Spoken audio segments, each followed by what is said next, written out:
A battle map without terrain is like an unsharpened pencil, in need of some preparation before use. Good terrain features are a staple of the wargame genre, because they add a dynamic and tactical element to your board and give your pretty plastic soldiers something to fight over, plus they look cool. With only a little bit of theft and some elbow grease, we can make these quickly and cheaply. Let's get into it. First, get a chunk of styrofoam, a straight edge, and some sort of blade and cut 3 strips between 3 and 5 inches thick.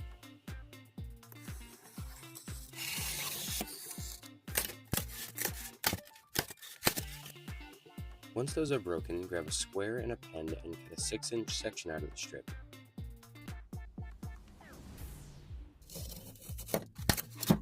Do the same, making a 4-inch and a 2-inch section. After checking the size and shape of the miniature step mountain, take a box cutter and make small 45-degree cuts coming from both directions on the inside edges to create crags.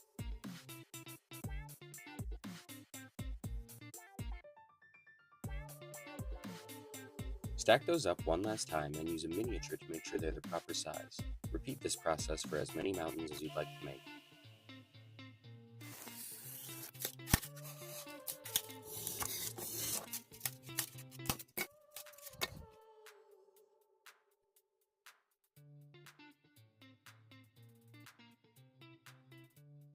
Now glue the steps together.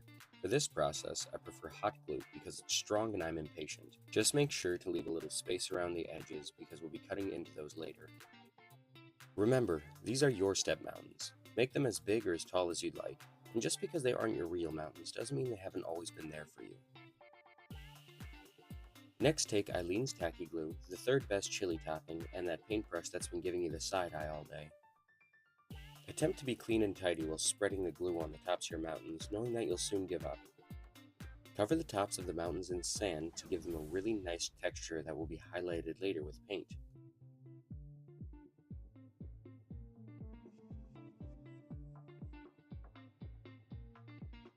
Now this is the point where I gave up on being tidy.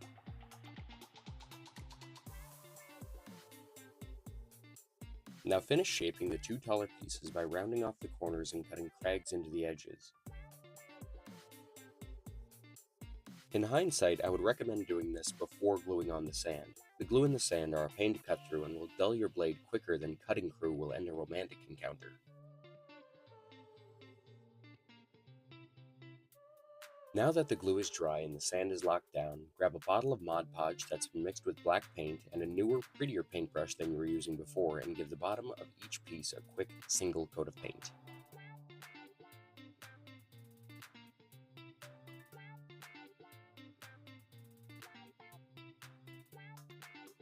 Once dry, cover the rest of the piece in Mod Podge and meditate on how disappointed you were to find out that Chocolate Labs were dogs and not a place you could work. Now onto the painting. With apple barrels pewter gray and white, steal your wife's favorite makeup brush and dip it in the pewter and wipe most of the paint off on a piece of cardboard or paper towel and cover each piece on the top and sides, letting a little bit of that black from the Mod Podge peek through from the recesses.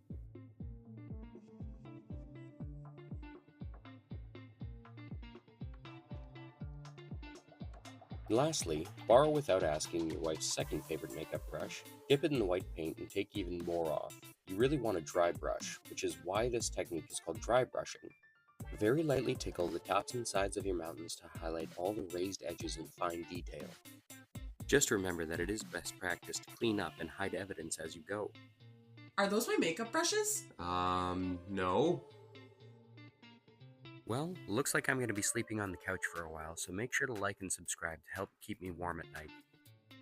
There are fewer things more satisfying in this life than turning a piece of styrofoam you got out of your neighbor's garbage into a smaller, well-painted piece of garbage.